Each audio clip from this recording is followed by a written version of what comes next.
ஜெபம் செய்வோம்.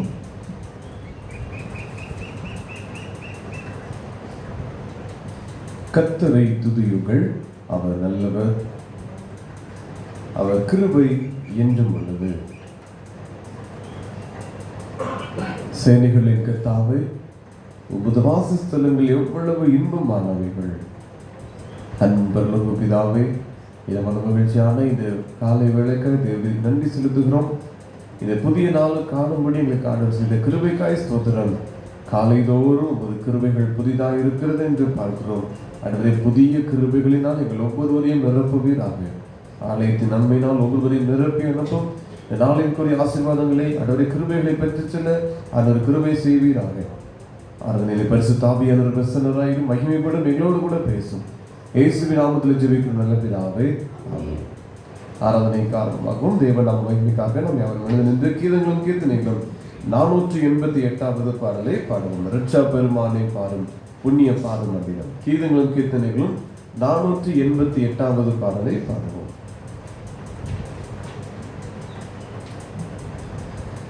ரட்சா பெருமானை பாடும் புண்ணிய பாதமண்டினோம், சுத்தமாக்கி சீரை தாரும் தேடி வந்து நிற்கிறோம். இயேசுநாதா இயேசுநாதா உந்தன் சொந்தமாயினோம். இயேசுநாதா இயேசுநாதா உந்தன் சொந்தமாயினோம். மெய்ப்பன் போல முந்தி சென்றும் பாதுகாத்தும் வருவீர். ஜீவ தண்ணீரண்டை என்றும் ஏழை பார செய்துவீர். இயேசுநாதா இயேசுநாதா மேய்ச்சல் காட்டி போஷிப்பீர்.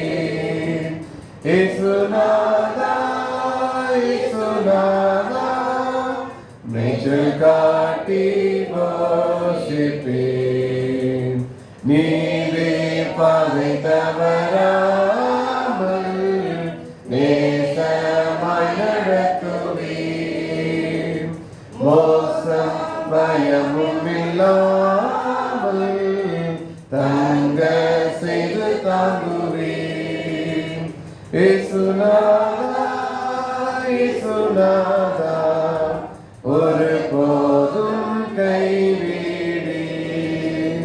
இயேசுநாதா இயேசுநாதா ஒரு போதும் கைவிடீர்.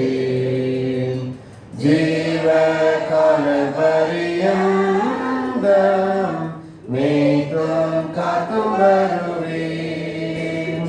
பின்பு மோட்ச பேரானந்தம் தந்து வாழ செய்துவீர். இயேசுநாதா இயேசுநாதா ஒளி காலம் வாழ்வீர். இயேசுநாதா இயேசுநாதா ஒளி காலம் வாழ்வீர். பிதா குமாரன் பரிசுத்த ஆவியின் நாமத்தினாலே ஆமென். பரமண்டங்களில் இருக்கிற எங்கள் பிதாவே, உம்முடைய நாமம் பரிசுத்தப்படுவதாக, ராஜ்யம் வருவதாக, பூமியில் செய்யப்படுவதாக, அன்பில் ஆக்கப்பட்டதாக, உலகமாய்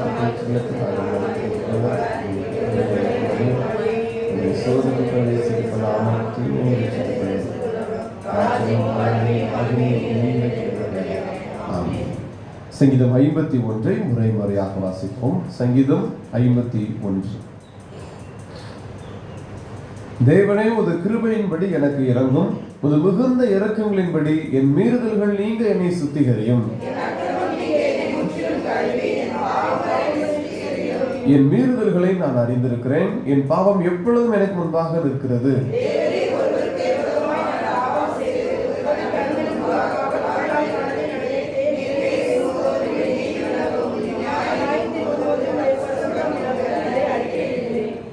நான் துர்க்குணத்தில் உருவானேன், என் தாய் என்னை பாவத்தில் கற்பந்தரித்தாள்.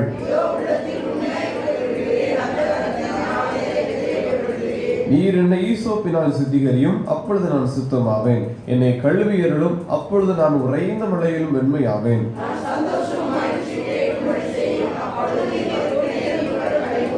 என் பாவங்களை பாராதபடிக்கு நீர் முகத்தை மறைத்து என் அக்கிரமங்களை எல்லாம் நீக்கியருளும்.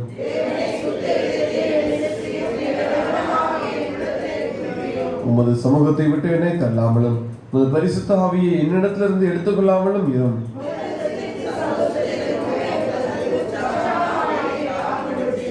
அப்பொழுது பாதகருக்கு உமது வழிகளை உபதேசிப்பேன், பாவிகள் உம்மிடத்தில் மனம் திரும்புவார்கள்.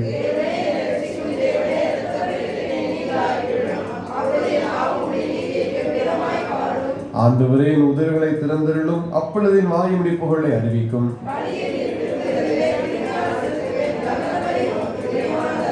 தேவனுக்கு இருக்கும் பலிகள் நொறுங்குண்ட ஆவிதான். தேவனை நொறுங்குண்டதும் நறுங்குண்டதுமான இருதயத்தை நீர் புறக்கணியீர்.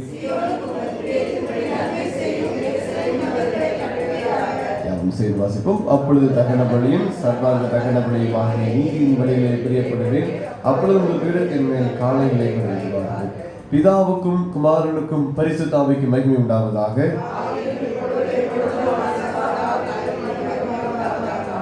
விசுவாசத்தை அறிக்கை செய்வோம். வானத்தையும் பூமியை படைத்த சர்வ வல்லமையுள்ள பிதாவாகிய தேவனை விசுவாசிக்கிறேன். அவருடைய ஒரே குமாரனாகிய நம்முடைய நாதர் இயேசு கிறிஸ்துவை விசுவாசிக்கிறேன். அவர் பரிசுத்தாவினாலே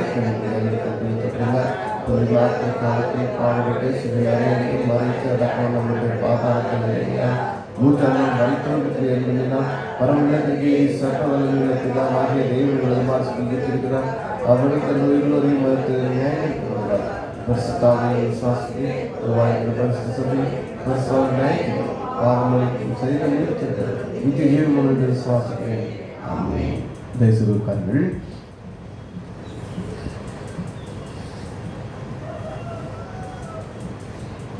அறிவிப்பு. இன்று மதியம் 12 மணிக்கு பெண்கள் இலக்கிய சங்க வீட்டு ஜெப கூட்டம் ஆட்டோ ஸ்டாண்ட் எதிரில் டாக்டர் திருமலை கொழுந்து காம்பவுண்ட் அதில் வசிக்கிற திருமதி கல்பனா அவருடைய இல்லத்தில் வைத்து பெண்கள் இலக்கிய சங்க ஜெப கொடுகை நடைபெறும். பெண்கள் அனைவரும் தவறாது கலந்து கொள்ள முடியும். அன்போடு கூட கேட்டுக்கொள்கிறோம். இந்த நாளில் நாம் தியானத்திற்காக 5 சிறிய ஜெபங்களை குறித்து நாம் தியானித்தோம். இப்பொழுது நாம் தொடர்ச்சியாக வெளிப்படுத்தின விசேஷத்திலே 2ஆம் அதிகாரம் 3வது அதிகாரத்திலே சபைகளுக்கு எழுதப்பட்ட காரியங்களை குறித்து நாம் சுருக்கமாக தியானிப்போம். 7 சபைகளுக்கு கர்த்தருடைய வார்த்தை உண்டாகி யோவான் ஸ்நானகனாலே அங்கே யோவானாலே எழுதப்படுகிறது.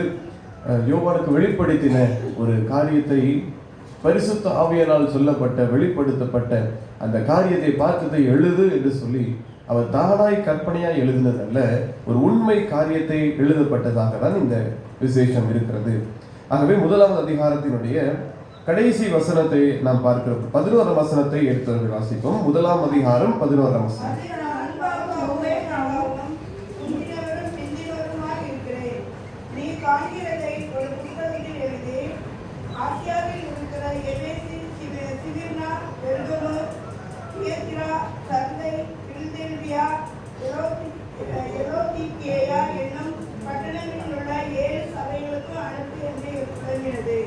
பார்த்ததை கண்டதை புஸ்தகத்தில் எழுதி 7 சபைகளுக்கு அனுப்பும்படி இந்த யோவானுக்கு இங்கே சொல்லப்பட்டது. ஆகவே இவர் எழுதின காரியங்களை தான் நாம் இந்த தொடர்ச்சியாக நாம் பார்க்க போகிறோம். அதே அதிகாரத்துடைய கடைசி வசனத்தை பார்க்கிற பொழுது கர்த்தரை குறித்து அவர் சொல்லுகிற காரியங்களை எல்லாம் அவருடைய வார்த்தையை குறித்து சொல்லுகிற பொழுது அவர் சொல்லுகிறார், என் வலது கரத்தில் நீ கண்ட 7 நட்சத்திரங்களின் ரகசியத்தை 7 பொன் குத்து விளக்குகளின் ரகசியத்தையும் எழுது. அந்த 7 நட்சத்திரங்களும் 7 சபைகளின் தூதர்களாம். நீ கண்ட 7 குத்து விளக்குகளும் 7 சபைகளாம் என்று சொல்லுகிறார். இது எதற்கு சொல்கிறேன் என்றால் 1ஆம் வசனத்துக்கு நாம் போகிற பொழுது 2வது அதிகாரம் 1ஆம் வசனத்திலிருந்து 7வது வசனம் வரைக்கும் எபேசு சபைக்கு சொல்லப்பட்ட வார்த்தை. முதல் வசனத்திலே எபேசு சபையின் தூதனுக்கு நீ எழுத வேண்டியது என்னவென்றால், 7 நட்சத்திரங்களை தம்முடைய வலது கரத்தில் ஏந்தி கொண்டு 7 பொன் குத்து விளக்குகளின் மத்தியிலே உலாவை கொண்டிருக்கிறவர் சொல்லுகிறதாவது. அப்படியானால் இதற்கு முந்தின அதிகாரத்தினுடைய கடைசி வசனத்தோடு ஒப்பிட்டு நாம் பேசுகிற பொழுது 7 சபைகளின் தூதர்களை தமது வலது கரத்தில் ஏந்தி கொண்டு 7 சபைகளுக்கு மத்தியிலே உலாவிக் கொண்டிருக்கிறவர் சொல்லுகிறதாவது, அதுதான் முதல் வசனத்தினுடைய காரியம். சபைகள் மத்தியிலே உலாவுகிற தேவன் இங்கு சொல்லுகிறதாவது, சபைகளுக்கு நீ சொல்ல வேண்டிய காரியம் என்னவென்றால், 2ஆம் வசனத்தில் சொல்லுகிறார், உன் கிரியைகளையும் உன் பிரயாசத்தையும் உன் பொறுமையையும் நீ பொல்லாதவர்களை சகிக்க கூடாமல் இருக்கிறதையும் அப்போஸ்தலர் அல்லாதவர்களை தங்கள் அப்போஸ்தலர் என்று சொல்லுகிறதை நீ சோதித்து அவர்களை பொய்யிரென்று கண்டறிகிறதையும் நீ சகித்து கொண்டிருக்கிறதையும் பொறுமையாய் இருக்கிறதையும் என் நாமத்து நிமித்தம் இலைப்படையாமல் பிரயாசப்பட்டதையும் அறிந்திருக்கிறேன். இந்த ஜனங்களுடைய முந்தின சுபாவத்தை குறித்து சொல்லி அவர்கள் தற்போது இருக்கிற நிலைமைகளையும் சொல்லிதான் இந்த காரியம் எழுதப்படுகிறது. 1 தீமோத்தேயு 4வது அதிகாரம் 1வது வசனத்தை எடுத்தவர்கள் வாசிப்போம். 1 தீமோத்தேயு 4:1.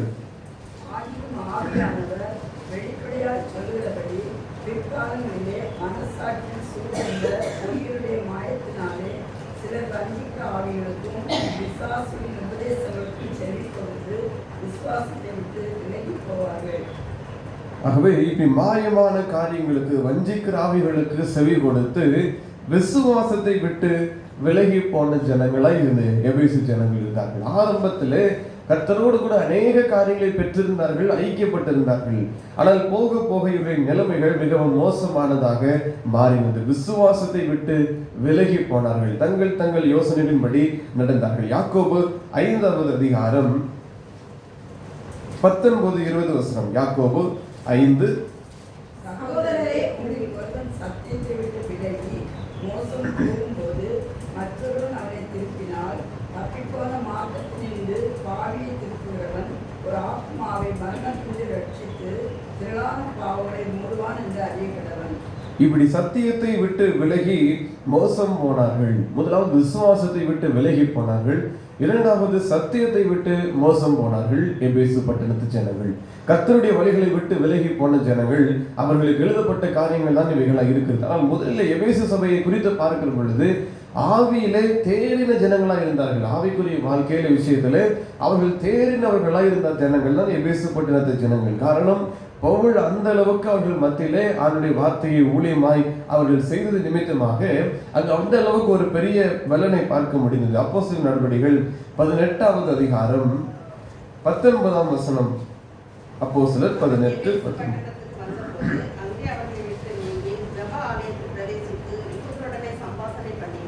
எபேசு பட்டணத்திற்கு இந்த பவுல் வருகிற பொழுது தங்களுடைய ஜனங்களோடு அல்லது சீஷர்களோடு பேசவில்லை. அவர் அதை விட்டு ஜெப ஆலயத்திற்கு போய் அங்கே பிரசங்கிக்கவும் அங்கே யூதர்களோடு கூட சம்பாஷிக்கவும் அவர் ஆரம்பித்தார். அதற்கு 2 வசனங்கள் தள்ளி 21ஆம் வசனத்திலே அவர் வருகிற பண்டிகை எப்படியாயினும் எருசலேமில் இருக்க வேண்டும் என்று சொல்லி அவர் இந்த எபேசுவை விட்டு அவர் போகிறார். ஆனாலும் மீண்டும் அதே பட்டணத்திற்கு 24ஆம் வசனத்தை நாம் பார்க்கிறோம். அலெக்சாந்திரியா பட்டணத்திலே பிறந்தவனும் சாதுரியவானும் வேதாகமங்களில் வல்லவனுமான அப்பல்லோ என்னும் பெயர் கொண்ட ஒரு யூதன் எபேசு பட்டணத்திற்கு வந்தான். இந்த காரியங்கள் எல்லாம் நடைபெற்றுக் கொண்டிருக்கிற பொழுது பின்பதாக பவுலும் 19ஆம் அதிகாரத்திலே நாம் பார்க்கிறோம், அவரும் இங்கே வருகிறதாக நாம் பார்க்கலாம். 2ஆம் வசனத்திலே நாம் பார்க்கிறோம், நீங்கள் விசுவாசிகள் ஆனபோது பரிசுத்த ஆவியை பெற்றீர்களா என்று அங்கே கேட்கிறார். இந்த முதல் வசனத்தை பார்க்கிறோம். அப்பல்லோ என்பவன் கொரிந்து பட்டணத்தில் இருக்கையில் பவுல் மேடான தேசங்கள் வழியாய் போய் எபேசுவுக்கு வந்தான். அங்கே சில சீஷரை கண்டு இந்த கேள்வியை கேட்கிறார். என்ன கேட்கிறார்? நீங்கள் விசுவாசியாய் ஆன பொழுது பரிசுத்த ஆவியை பெற்றீர்களா? எபேசு சபையில் ரட்சிக்கப்பட்ட ஜனங்களிடத்தில் கேட்கப்படுகிற கேள்வி, நீங்கள் பரிசுத்த ஆவியை பெற்றுக் கொண்டீர்களா என்று பவுல் கேட்கிறார். அவர்கள் சொல்கிறார்கள், பரிசுத்த ஆவி உண்டு என்பதே எங்களுக்கு கேள்விப்படவே இல்லை. 2ஆம் வசனத்தில் சொல்லுகிறார்கள், எங்களுக்கு கேள்விப்படவே இல்லை, விசுவாசியாய் மாறி இருக்கிறோம், ரட்சிக்கப்பட்டிருக்கிறோம், அவ்வளவுதான். அதில் பாருங்கள், அதே அதிகாரத்தில் நடைபெறுகிறது. பவுல் கைகளை வைக்கிற பொழுது மலர்ந்திருப்பதற்கு ஏற்ற ஞானஸ்நானத்தை அவர்கள் பெற்றிருந்தார்கள். ஆனால் பரிசுத்த ஆவியினால் ஞானஸ்நானம் பெற்றிருக்கவில்லை. இயேசுவினுடைய நாமத்தினாலும் ஞானஸ்நானம் பெறவில்லை. யோவான் கொடுத்த மனந்திரும்புதலின் ஞானஸ்நானம் தான் பெற்றிருந்தார்கள். ஆனால் இயேசு கிறிஸ்துவின் நாமத்தினாலே கொடுக்கப்படுகிற அந்த ரட்சிப்பின் ஞானஸ்நானம் கொடுக்கப்படவில்லை. பரிசுத்த ஆவியினால் கொடுக்கப்படுகிற அந்த அருளும் அவர்களுக்கு கிடைக்கவில்லை. பாருங்கள், 6ஆம் வசனத்திலே பவுல் அவர்கள் மீது கைகளை வைத்தார். அப்பொழுது அவர்கள் பரிசுத்த ஆவியை அவர்கள் பெற்றுக்கொண்டார்கள். அந்நிய பாஷைகளை பேசி தீர்க்க தரிசனம் சொன்னார்கள். எபேசு பட்டண ஜனங்கள் பரிசுத்த ஆவியை பெற்றுக் கொண்டார்கள். அதுக்கு பின்பு தொடர்ச்சியா நாம் பார்க்கிற பொழுது அங்கே அநேக ஜனங்கள் கர்த்தருடைய வார்த்தையை ஏற்றுக்கொண்டார்கள். 10ஆம் வசனத்திலே பின்பகுதியில் பார்க்கிறோம், எல்லாரும் கர்த்தராகிய இயேசுவின் வசனத்தை கேட்டார்கள். யாரும் அசட்டை செய்யவில்லை. இந்த எபேசு பட்டணத்தில் இருக்கிற எல்லாரும் கேட்டுக்கொண்டார்கள். எல்லாரும் கர்த்தருடைய வார்த்தையின் மீது அன்பு வைத்தார்கள், விசுவாசம் வைத்தார்கள். அவர்களுக்கு முன்பதாக பவுல் கைகளை வைக்கிற பொழுது அவர் செய்த ஊழியத்தின் விளைவாக அங்கே பரிசுத்த ஆவியை பெற்றுக் கொள்கிறார்கள் எபேசு ஜனங்கள். அதன் முதலிலே சொன்னேன், ஆவியிலே வளர்ந்தேறினவர்களாய் அவர்கள் ஆவியிலே இருந்தார்கள். ஆனால் அவர்களுக்கு பின்பதாக பரிசுத்த ஆவியை பெற்றுக்கொண்ட ஜனங்கள் வெளிப்படுத்தல் 2ஆம் அதிகாரத்தினுடைய 4ஆம் வசனத்திற்கு நாம் வருகிற பொழுது,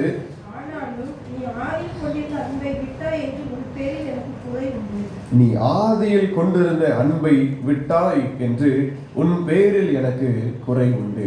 பாருங்கள், பரிசுத்த ஆவியை பெற்றுக்கொண்ட ஜனங்கள், விசுவாசத்திலே நிலைத்திருந்த ஜனங்கள், வசனத்திலே தேறினாமதாக இருந்த ஜனங்கள் தான்.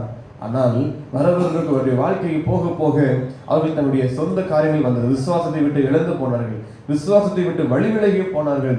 உலக காரியங்களுக்கு, சத்தியத்திற்கு எல்லாம் விட்டு அவர்கள் உலக காரியங்களுக்கு இணைந்து போனதினாலே ஆண்டவர் சொல்லுகிற காரியம், நீ ஆதியில் கொண்டிருந்த அன்பை விட்டாய் என்று உன் பேரில் எனக்கு குறை உண்டு என்று சொல்லி. ஆகவே பார்க்கணும், ரட்சிக்கப்பட்ட புதிதிலே இவ்வளவாய் கர்த்தருடைய வசனத்தை தியானித்தார்கள். ரட்சிக்கப்பட்ட ஆரம்ப காலங்களிலே இவ்வளவாய் கர்த்தரை தேடினார்கள், பரிசுத்த ஆவியை வாஞ்சையோடு கூட தேடினார்கள்.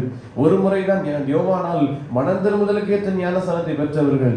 ஆனால் பரிசுத்த ஆவியினால் ஞானஸ்நானத்தை பெற்றுக் கொள்கிறார்கள். இயேசு கிறிஸ்துவின் நாமத்தினால் ஞானஸ்நானத்தை பெற்றுக் கொண்டார்கள்.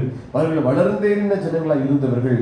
அதுக்கு பின்பதாய் பின் நாட்களிலே தங்கள் இஷ்டத்திற்கு போனார்கள். அதன் ஆண்டவருடைய வார்த்தை சொல்லுகிறது, நீ ஆதியில் இருந்த அன்பை விட்டாய் என்று உன் பேரில் எனக்கு குறை உண்டு. கர்த்தர் நம்மை குறித்து சொல்லுகிற ஒரு காரியம் இதுதான். ஆதியில் ரட்சிக்கப்பட்ட புதிதில் அவர் ஏற்றுக்கொண்ட ஆரம்ப காலங்களிலே நாம் ஆண்டவரோடு கூட செலவிட்ட ஜெப நேரங்கள் அதிகம். ஆண்டவரோடு கூட நாம் பேசின நேரங்கள், ஜெப நேரங்கள் அதிகமாக இருந்தது. வேத வாசிப்பின் நேரங்கள் அதிகமாக இருந்தது. ஆரம்ப காலங்களில் கர்த்தரை குறித்து நாம் யாரிடத்துல பேசுவதற்கு மிகவும் தைரியப்பட்டு இருந்தோம். ஆனால் இப்பொழுது பார்க்கிற பொழுது நம்முடைய காரியங்களுக்கு அதெல்லாம் ஆசீர்வாதத்தை பெற்றுக்கொண்டு நம்முடைய ஓட்டங்களுக்கு நாம் திரும்பினதற்கு பின்பதாக இந்த ஆதியில் இருந்த அன்பை நாம் விட்டுவிட்டோம். இயேசுவோடு இருந்த அன்பை நாம் விட்டுவிட்டோம். அவர் மீது வைத்திருந்த எவ்வளவோ அன்பு, அதை விட்டுவிட்டோம். அவரோடு கூட பல நாட்களாய் பேசி கொண்டிருந்தோம். அந்த நாட்களை எல்லாம் விட்டுவிட்டோம், அந்த அன்பை விட்டுவிட்டோம். ஆண்டவர் நம்மை குறித்து சொல்கிறார், நீ ஆதியில் கொண்டிருந்த அன்பை விட்டாய் என்று உன் பேரில் குறை உண்டு. அந்த காலங்களில் நீ பேசுகிற பொழுது கர்த்தரை குறித்து பேசுவதற்கு வெட்கப்பட்டதில்லை. ஆண்டவரை குறித்து எல்லாரிடமும் பேச வேண்டும் என்கிற வாஞ்சை இருந்தது. ஆண்டவருக்காக எதையாயிலும் செய்ய வேண்டும் என்கிற வாஞ்சை இருந்தது. எப்படியாயிலும் கர்த்தருக்காக உழைப்பேன், ஓடுவேன் என்று சொல்லி இருதயத்தில் எண்ணங்கள் இருந்தது. ஆனால் வருவதற்கு இப்பொழுது பார்க்கிற பொழுது உலகத்தின் காரியங்கள் இருதயத்திற்குள் வந்ததினாலே, விசுவாசம் குறைந்ததினாலே, வேத வசனங்கள் நம்மை விட்டு கொஞ்சம் குறைந்ததினாலே அந்த அன்பு போனது. ஆண்டவர் நம்மிடத்தை எதிர்பார்க்கிறார், நீ ஆதியில் கொண்டிருந்த அன்பை விட்டாய் என்று உன் பேரில் எனக்கு குறை உண்டு. இன்னும் அடுத்த வசனத்தை சொல்கிறார், 5ஆம் வசனத்தில், ஆகையால் நீ இந்த நிலைமையில் இருந்து விழுந்தாய் என்பதை நினைத்து மனம் திரும்பி ஆதியில் செய்த கிரியைகளை செய்வாயாக. எந்த நிலைமையில் இருந்தோம் என்பதை நாம் நினைத்து பார்த்து அதே நிலையை நாம் திரும்ப வருவோம். ஆதியிலே ஆண்டவருக்கு எவ்வளவாய் நாம் ஓடினோம், அவர் மீது எவ்வளவு அன்பு வைத்து எவ்வளவு காரியங்களை செய்தோம், அவருக்காக எவ்வளவு நேரங்களை செலவிட்டோம், எவ்வளவு காரியங்களை தியாகம் பண்ணினோம். ஆனால் இப்பொழுது அதையெல்லாம் விட்டு விட்டோமே. அவர் சொல்லுகிறார், நீ எந்த நிலைமையில் இருந்து விழுந்தாய் என்பதை நினைத்து மனம் திரும்பி ஆதியில் செய்த கிரியைகளை செய். ஆதியிலே கர்த்தருக்கென்று சொல்லி வைராக்கியமாய் கொண்ட அந்த விசுவாசத்தின் கிரியைகளை செய். ஆண்டவருக்கென்று சொல்லி எல்லா காரியங்களை அர்ப்பணித்தாய், அதை செய் என்று கர்த்தர் சொல்லுகிறார். அவர்கள் இன்னும் அந்த காரியம் சொல்கிறது, இல்லாவிட்டால் நான் சீக்கிரமாக உன்னிடத்தில் வந்து நீ மனம் திரும்பாத பட்சத்தில் உன் விளக்கு தண்டை அதனிடத்திலிருந்து நீக்கி விடுவேன். நியாய தீர்ப்புக்கு ஏதுவாய் நாம் மாறிப்போம். ஆதியிலிருந்து அன்பை நாம் விட்டுவிட்டோம் என்று நம் பேரில் ஒரு குறை உண்டு. அதை கர்த்தர் சீர்படுத்தும்படி எதிர்பார்க்கிறார். நீ அதை திருத்திக்கொள். நீ விழுந்த நிலைமை, இந்த நிலைமையிலிருந்து நீ விழுந்தாய் என்பதை நினைத்து பார்த்து மனம் திரும்பி அதே காரியங்களை செய். இல்லை என்றால் நியாயத்தில் ஏற்படும் என்று. இன்னும் 6ஆம் வசனத்திலே, நான் வெறுக்கிற நிக்கோலாய் மதஸ்தரின் கிரியைகளை நீயும் வெறுக்கிறாய், இது உன்னிடத்தில் உண்டு. ஆவியானவர் சபைகளுக்கு சொல்லுகிறதை காதுள்ளவன் கேட்க கடவன். அப்படி என்றால் காது எல்லாருக்கும் இருக்கிறது, கேட்போம் என்று அல்ல. கீழ்ப்படியத்தக்க மனதுள்ளவன், செவி கொடுக்க மனதுள்ளவன் இதற்கு செவி சாய்க்க கடவன். இது எல்லாருக்கும் சொல்லப்பட்டிருக்கிறது. இந்த எபேசு சபைக்கு அல்ல, நமக்கும் சொல்லப்பட்ட காரியம். ஆதியிலிருந்து அன்பை விட்டாய் என்று உன் பேரில் எனக்கு குறை உண்டு என்று சொல்லுகிற தேவன், நீ அதே நிலைக்கு மீண்டும் அந்த நிலைக்கு திரும்பி வா என்று சொல்லி கர்த்தர் நம்மை அழைக்கிறார். எந்த நிலைமையிலிருந்து விழுந்தாய் என்பதை நினைத்து பார்த்து மனம் திரும்பி ஆதியில் செய்த கிரியைகளை செய்வாயாக என்று நம்மிடத்தில் சொல்லுகிறார். காதுள்ளவன் கேட்க கடவன், அவருக்கு கீழ்ப்படுகிற மனதுள்ளவன் கீழ்ப்படிய கடவன், அதை செய்வதற்கு விருப்பம் உள்ளவன் செய்ய கடவன். அப்பொழுது அவனுக்கு என்ன அருளப்படும் என்றால், அந்த 7ஆம் வசனத்தினுடைய பின்பகுதியிலே, ஜெயங்கொள்கிறவன் எவனோ அவனுக்கு தேவனுடைய பரதேசின் மத்தியில் இருக்கிற ஜீவ விருட்சத்தின் கனியை புசிக்க கொடுப்பேன் என்று எழுதப்பட்டிருக்கிறது. ஆகவே இது அழிந்து போகிற காரியம் அல்ல, நித்தியத்திற்கு கர்த்தர் இதற்கு நம்மை அழைக்கிறார்.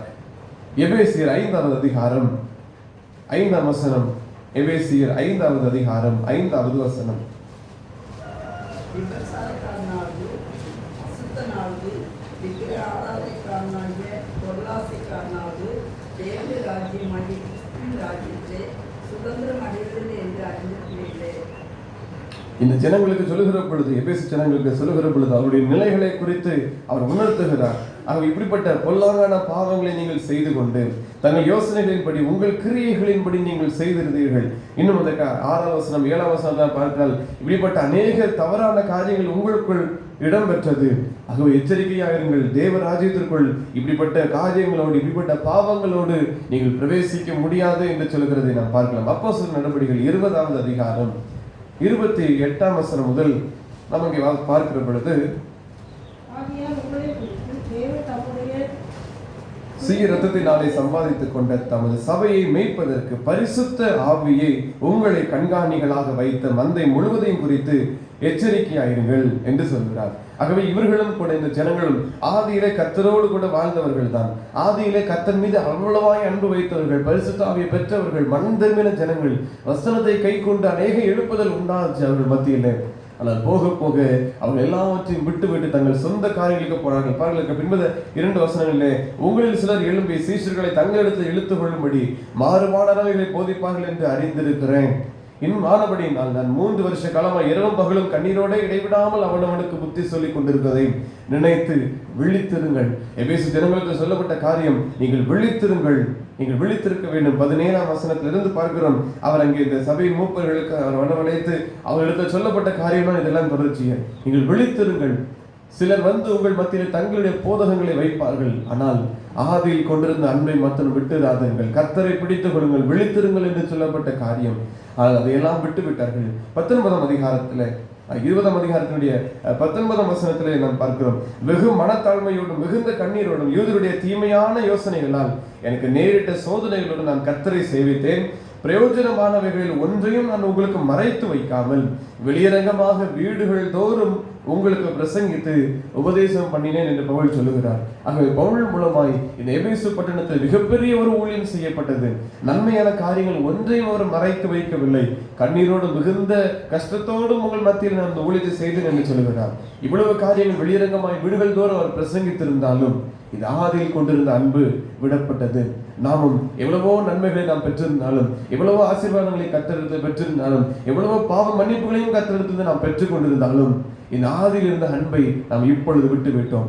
ஆதியில் இருந்த அன்பை நாம் இப்பொழுது விட்டுவிட்டோம். அந்த கர்த்தருடைய வார்த்தை சொல்கிறது, நீ ஆதியில் கொண்டிருந்த அன்பை விட்டாய் என்று உன் பேரில் எனக்கு குறை உண்டு. எபேசியர் 5ஆவது அதிகாரம் 16ஆம் வசனம். நாட்கள் பொல்லாதவைகளானால் காலத்தை போதுப்படுத்திக் கொள்ளுங்கள். நாட்கள் பொல்லாதவைகள், ஆகவே நீங்கள் காலத்தை பிரயோஜனப்படுத்திக் கொள்ளுங்கள் என்று சொல்லப்பட்டிருக்கிறது. ஆகவே இனியும் தாமதிக்காதபடி அவர் சொல்கிறார், நீ இன்ன நிலைமையிலிருந்து விழுந்தாய் என்பதை நினைத்து பார்த்து மனம் திரும்பி ஆதியில் செய்த கிரியைகளை செய்வாயாக.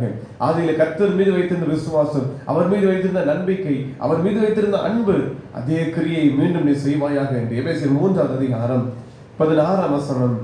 நீங்கள் அவருடைய ஆவியினாலே உள்ளான மனுஷனில் வல்லமையாய் பலப்படவும், விசுவாசத்தினாலே கிறிஸ்து உங்கள் இருதயங்களில் வாசமாய் இருக்கவும், நீங்கள் அன்பிலே வேறு ஒன்றில் நிலை பெற்றவர்கள் ஆகி சகல பரிசுத்தவான்களோடு கூட கிறிஸ்துவினுடைய அன்பில் அகலமும் நீளமும் ஆழமும் உயரமும் இன்னதென்று உணர்ந்து அறிவுக்கு எட்டாத அந்த அன்பை அறிந்து கொள்ள வல்லவர்களாகவும் தேவனுடைய சகல பூர்ண பரிபூர்ணத்தாலும் நிறையப்படவும் அவர் தமது மகிமையினுடைய ஐஸ்வர்யத்தின்படியே உங்களுக்கு அனுக்கிரகம் பண்ண வேண்டும் என்று வேண்டிக் கொள்கிறேன் என்று சொன்ன பிரகாரமாய் இந்த இயேசு கிறிஸ்துவினுடைய அன்பிலே நாம் வேறு ஒன்றின் நிலை பெற்றவர்களாய் மாற வேண்டும். ஆதியிலே யாராவது கர்த்தரை குறித்து ஏதாவது சொன்னால் நமக்கு அவ்வளவு கோபம் வந்தது. கர்த்தர் மீது அவ்வளவு அன்பு வைத்திருந்தபடியினாலே அவரை குறித்து தீமையான காரியங்கள் சொல்லுகிற பொழுது நமக்கு கோபம் வந்தது, எரிச்சல் வந்தது. ஆனால் இப்பொழுது அதையெல்லாம் விட்டு விட்டோம். காரணம் அந்த அன்பு போய்விட்டது. வசனம் சொல்கிறது, மீண்டும் அன்பிலே வேறு ஒன்றி நிலைநிற்க வேண்டும். இந்த பரிசுத்தவான்களோடு கூட கிறிஸ்துவினுடைய அன்பினுடைய அகலம், நீளம், ஆழம், உயரம் இன்னதென்று மீண்டும் உணர வேண்டும். அழுது இருந்த அன்பை விட்டா என்று உன் பெயரில் எனக்கு குறை உண்டு, ஆனாலும் அவனமாய் திரும்பி போகாதபடி அல்ல, இந்த நிலமிலிருந்து விழுந்தாய் என்பதை நினைத்து பார்த்து மீண்டும் மனம் திரும்பி ஆதியில் செய்த கிரியைகளை செய். ஆதியிலே கர்த்தர் மீது வைத்திருந்த அதே அன்பை திரும்பவும் நாம் செய்ய வேண்டும் என்று அவர் விரும்புகிறார். மீண்டும் அவர் மீது அன்பு வைத்து மீண்டும் அந்த நிலைமைக்கு நாம் திரும்ப வேண்டும் என்று சொல்லுகிறார்.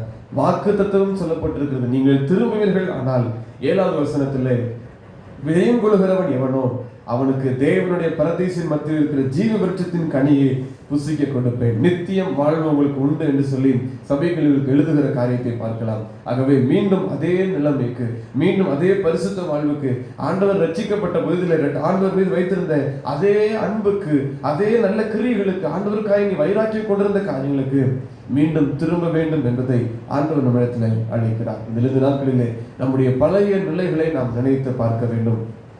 முன்னான நிலைகளை, ஆண்டவர் மீது வைத்திருந்த அன்பு, அவரை நேசித்து அந்த உயிராய் நேசித்து வைத்திருந்தாமே அந்த அன்பு, இவை எல்லாவற்றையும் நினைத்து பார்த்து அந்த ஆதியிலிருந்த அன்புக்கு நாம் மீண்டும் திரும்ப வேண்டும். அவனுடைய சமூகத்தை, ஆண்டவரே இப்படி எவ்வளவாய் நாங்கள் உங்களை விட்டு பின் சென்றிருந்தாலும் எங்களுக்கு மனம் இறங்கும், இன்னும் நாங்கள் உங்களை கிட்டி சேர அருள் தாரும் என்று நாம் சொல்லிப்போம். கர்த்தர் செய்யும்போது கொடுக்கப்படுகிற அந்த நித்தியத்தை நமக்கு தருவாராக. ஆமென்.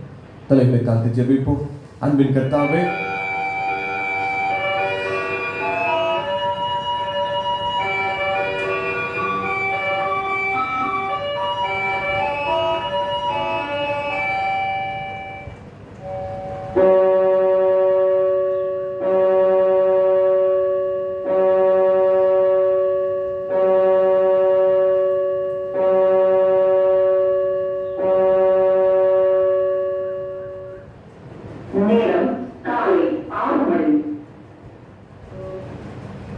மனுஷரை குறித்து எச்சரிக்கையாயிருங்கள்.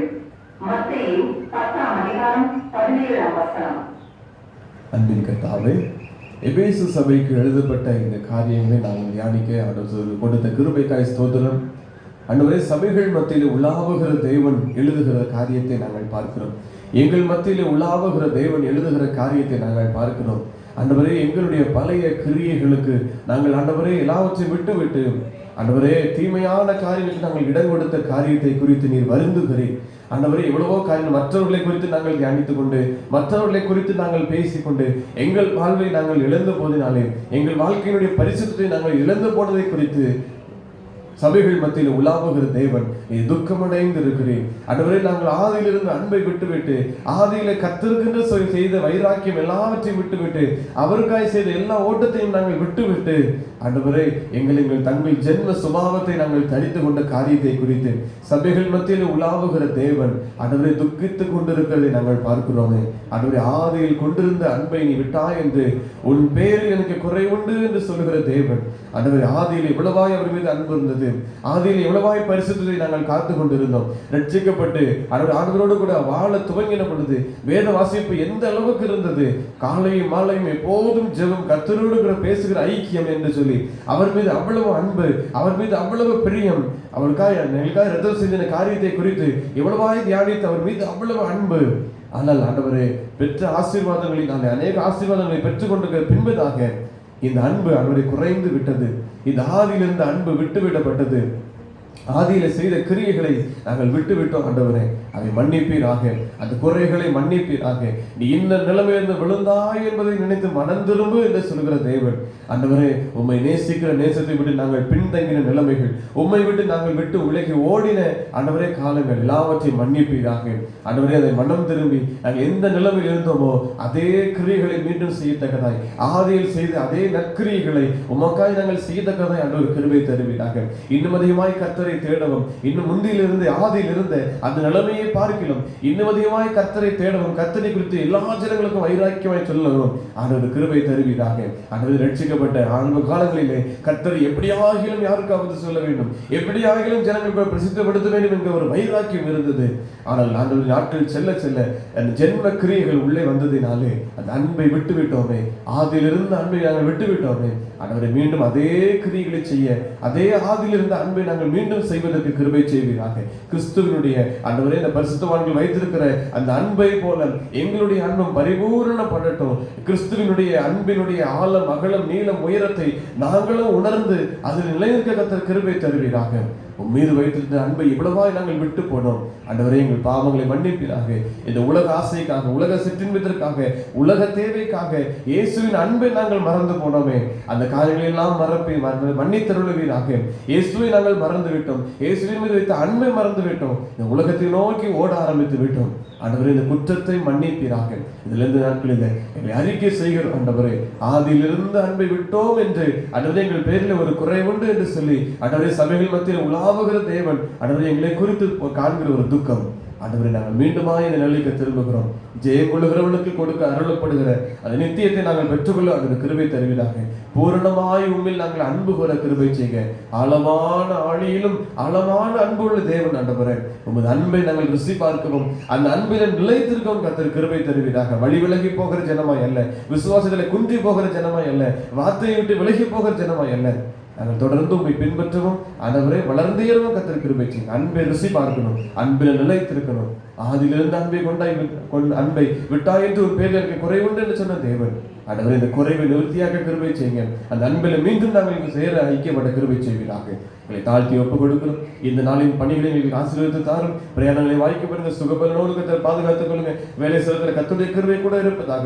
இந்த நாளுடைய வேலைகள் ஒவ்வொன்றிலும் கர்த்தருடைய ஆசீர்வாதம் தங்கி இருக்கட்டும். அதனுடைய கட்டுமான பணிகளை சோதனை இந்த நாளில் நடைபெறுகிற பணிகளிலே கர்த்தருடைய பிரசனம் தங்கி இருக்கட்டும். பணியாளர்களுக்கு பாதுகாவலை கொடுத்து ஏற்ற நேரத்தில் காரியங்களை வாய்க்க பண்ணுவீராக. இந்த கிருபைகளோடு கூட தங்கி இருக்கட்டும். எங்களை பலப்படுத்துங்க ஆண்டவரே. மீண்டும் உங்களை அன்பு கூறவும், மீண்டும் அந்த அன்பை நாங்கள் இழந்து போன அன்பை நாங்கள் பெற்றுக்கொள்ளவும் கர்த்தர் கிருபை செய்யுங்க. இயேசு கிறிஸ்துவின் நாமத்தில் ஜெபிக்கிறோம் நல்ல பிதாவே, ஆமென். நம்முடைய கர்த்தராகிய இயேசு கிறிஸ்துவினுடைய கிருபையும் பிதாவாகிய தேவனுடைய அன்பும் பரிசுத்த ஆவியானவருடைய ஐக்கியம் நம் அனைவரோடும் கூட இப்போதைக்கும் இருப்பதாக, ஆமென். சிலுவை அண்டையில் நம்பி வந்து நிற்கையில் பாவபாரம் நீங்கி வாழ்வடைந்தேன். எந்த நேரமும் எனதுள்ளத்திலும் பேரானந்தம் பொங்கி பாடுவேன். கர்த்தர் உங்களோடு இருப்பாராக. தேவ சமாதானத்தோடு சென்று வருவோம்.